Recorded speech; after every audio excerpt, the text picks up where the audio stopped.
Thank you, Nancy Colleton. I'm Sherri Goodman with the Wilson Center and the Center for Climate and Security. Well, one of the statistics I think is so important about water is that today there are 4 billion people, almost a third of the planet's population, that experience severe water scarcity at least once during the year. And for many of us who never experience it, that just seems completely unacceptable and an urgent call to action. And we know that water scarcity and water stress is becoming more severe in the climate era with prolonged drought in many parts of the world.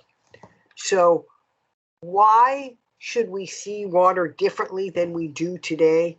Because it's the one basic element we often take for granted.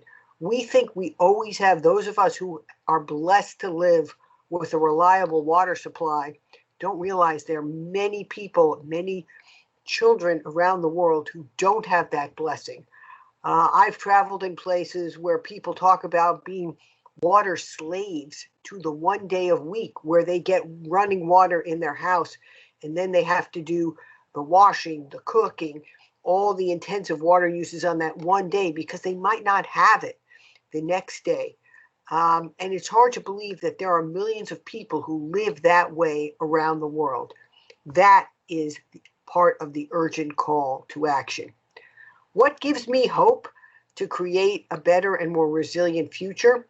It's that there are so many promising technologies and innovations, and that as more and more people around the world are empowered, particularly women and girls, to be able to have the opportunity to safely obtain water for themselves, there's a greater demand for water safety and water security. That's become really important. I've been in small villages in Africa where putting in a wind-powered water pump enabled the local community then to have water in the village, and women and girls did not have to walk as far and put their lives at risk or their education at risk in getting water. Those types of innovations are incredibly important.